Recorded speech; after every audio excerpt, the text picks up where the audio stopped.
Phones ring unanswered inside a dark warehouse, while a forklift carries away pallets of unsold devices.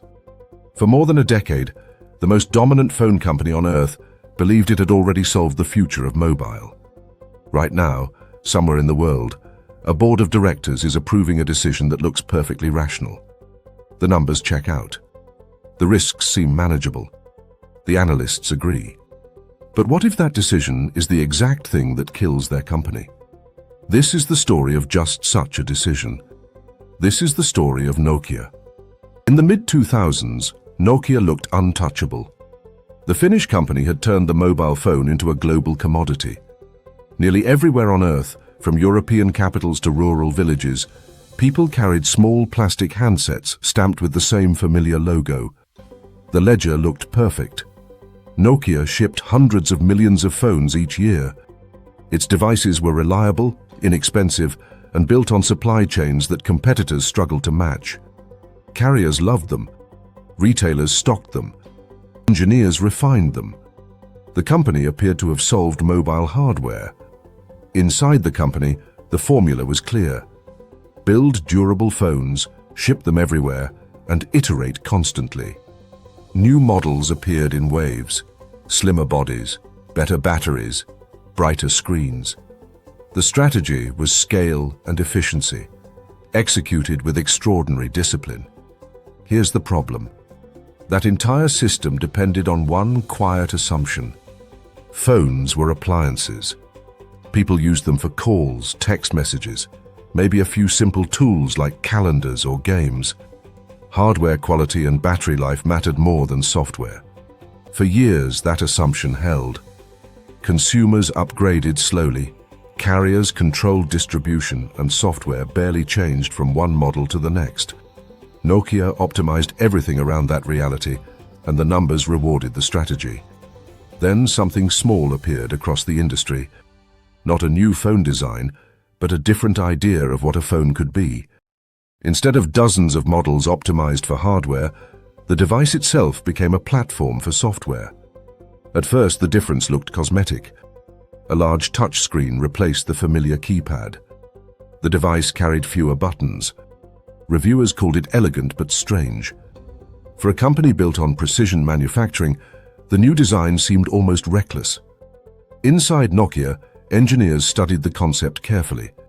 They understood the challenge. Software ecosystems move differently from hardware cycles. Updates can change the product overnight. Applications multiply faster than factories can ship devices. But the math inside Nokia still pointed elsewhere. Their existing phones sold in enormous volumes. Carriers depended on them. Profit came from refining a machine that already worked. Abandoning that structure would mean rewriting everything.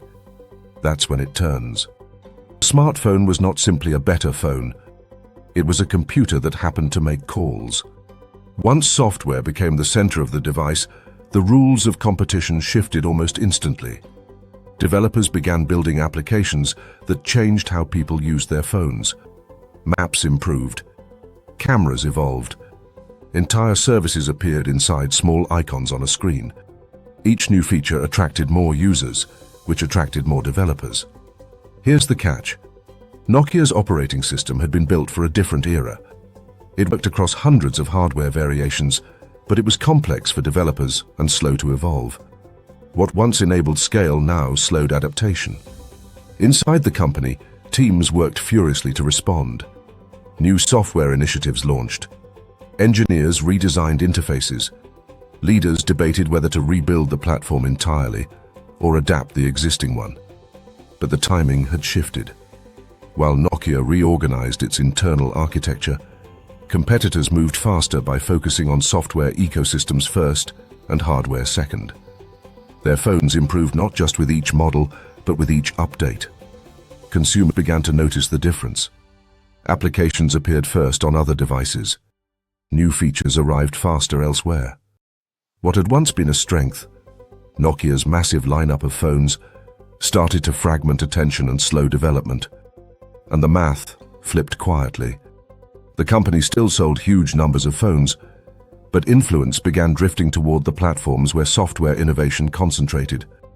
The center of gravity in mobile computing had moved. Nokia faced a brutal choice: continue refining its existing system and risk falling further behind, or abandon the platform that had built its empire and align with another ecosystem entirely. Neither option was irrational. Staying the course preserved hardware expertise and distribution. Switching meant rebuilding identity around someone else's software. Both paths carried enormous risk, but the industry had already tilted. By the time the company committed to a new direction, the smartphone market was consolidating around ecosystems that had captured developers, services, and consumer habits. The devices themselves were still beautifully engineered. The supply chains remained powerful, yet the defining layer of the product had shifted above the hardware into software platforms Nokia no longer controlled. Within a few years, the company that once defined the mobile phone industry found itself fighting for relevance in a market it had helped create. And the strange part is that the executives who guided those decisions were not reckless. They followed the numbers that had made Nokia dominant in the first place. What company today is making the exact same mistake, clinging to the past, while a competitor builds the future?